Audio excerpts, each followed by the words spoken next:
Hello everyone, welcome back to my channel. My name is Simran and in this video I am going to share my strategy for CA Final Economic Loss Paper 6D. सबसे पहले मैं अपने बारे में बता दूं, मैंने self study करी थी and I have scored examination in CA Final Economic Loss. तो मैं आपको मेरी पूरी स्ट्रैटेजी बताती हूँ जिससे आपको हेल्प मिले और आपको भी समझ में आए कि आपको कैसे इकोनॉमिक लॉ को प्रिपेयर करना चाहिए.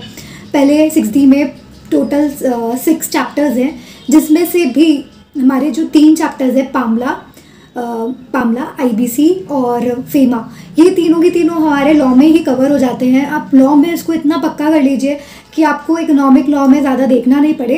पर पेपर 6D में जो IBC है उसमें वो कुछ और सेक्शंस भी डाले हुए हैं. सो आप एक बार गो थ्रू कर लीजिएगा ये वाला मटेरियल भी. उसके अलावा जो 3 चैप्टर्स बचे हैं वो रेरा है, बेनामी प्रॉपर्टी एक्ट है और कंपटीशन एक्ट है. अब कंपटीशन एक्ट है ना, पुराने वाले जो ओल्ड सिलेबस वाला हमारा CA फाइनल का ओल्ड सिलेबस था लॉ का, उसमें कवर्ड है. तो बहुत सारे टीचर्स के वीडियो लेक्चर्स अवेलेबल है यूट्यूब पे, तो आप उसे गो थ्रू कर सकते हैं उसके साथ और आपको एक रेफरेंसर तो मिल ही जाएगा कि एक्चुअली में चल क्या रहा है इस चैप्टर में.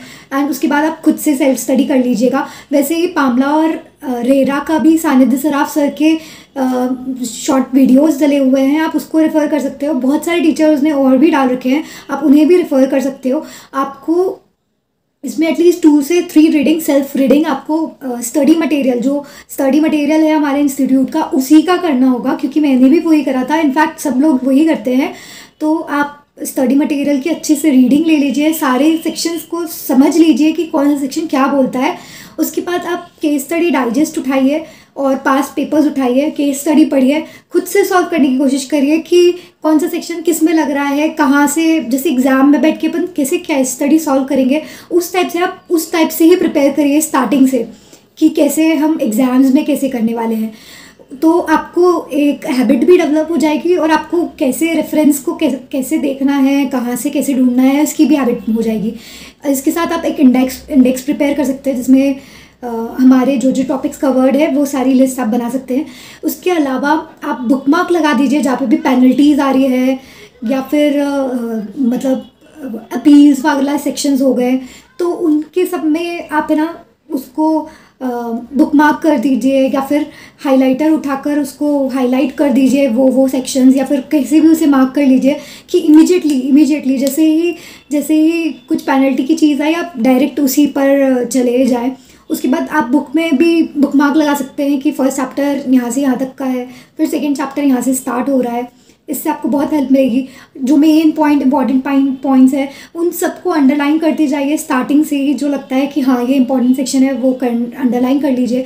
इसके साथ साथ आप एक केस स्टडी है, वो कौन सी केस स्टडी है, किस बारे में है, IBC की है, पामला की मिक्स्ड है और ये फेमा की मिक्स्ड है. तो ये तीनों लिखिए और एक इंडेक्स प्रिपेयर कर लीजिए. केस स्टडी में कौन से क्वेश्चंस पूछे गए हैं और कौन से केस स्टडी नंबर पे, कौन से पेज पे वो केस स्टडी है. इससे क्या होगा ना, बहुत बार ऐसा हो रहा है लास्ट 1-2 अटेम्प्ट से कि ऐसी ही प्रिंट हो जाती है केस स्टडी जो हमारी बुक्स में है, वैसे की वैसे एग्जाम्स में वो पूछ रहे हैं. तो इससे आपको वो ट्रिगर हो जाएगा कि ये कहाँ पर है. इनफैक्ट मेरे अटेम्प्ट में ऐसा हुआ था कि वो क्वेश्चन जब 50 मार्क्स के क्वेश्चन आते थे पहले, वो वाला क्वेश्चन उठा के वैसा की वैसा उसमें डाल दिया. मैंने वो करा हुआ था इसलिए मुझे याद था कि ये कहाँ पर है, तो मैं उसको रेफ़र कर पाई जल्दी से. पर आप अगर इंडेक्स बना लेंगे तो आपके लिए बहुत इजीली हो जाएगा कि कौन से वाली केस स्टडी में काहे के क्वेश्चन पूछे हुए हैं.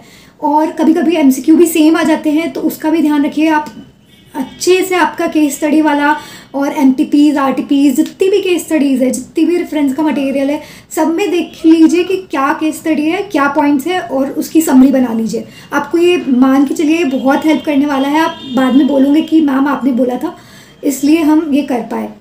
और इसके अलावा रीडिंग लेते जाइए और सॉल्व करते जाइए. और जब आपके एग्ज़ाम के 4 आवर्स आपको रहे तो 1 hour for 1 case study divide कर लीजिएगा. 4 केस स्टडी हमें करना रहती है 5 केस स्टडीज़ में. एक को सिलेक्ट कर लीजिएगा कि ये नहीं करना है स्टार्टिंग में, और बाकी की केस स्टडी अटेम्प्ट करिएगा. कोई दिक्कत नहीं होती है, 1 घंटे में केस स्टडी आराम से हो जाती है, पर आपको स्पीड मेंटेन करना पड़ेगी क्योंकि आपको लिखने को बहुत सारा रहता है और आपका एंड तक जाके आप लिखते रहते हो। इनफैक्ट हमारा एग्ज़ाम का जो हॉल था, उन्होंने हमें 15 मिनट्स का टाइम भी नहीं दिया था, जो स्टार्टिंग में रीडिंग टाइम होता है तो वो भी नहीं दिया था। अगर आपके साथ भी ऐसा हो रहा है कि आपको टीचर्स जो वहाँ के हैं वो 15 मिनट्स पहले आपको पेपर नहीं दे रहे, तो आप पूछ लीजिएगा उनको कि मैम पेपर 15 मिनट्स पहले, रीडिंग टाइम हमें भी है अलाउड, क्योंकि हमारे साथ हुआ था एंड आई नो कि 15 मिनट्स कितना रोल प्ले करते हैं आपके एग्ज़ाम्स में। सो प्लीज़ ये भी ध्यान रखिएगा।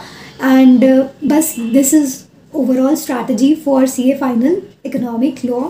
और आपको ये वीडियो पसंद आई हो तो please like, do share and write in the comment section कि जो भी आपकी क्वेरीज होती है, so I will try and resolve them all through making this videos. And that's all for this video. Thank you, bye.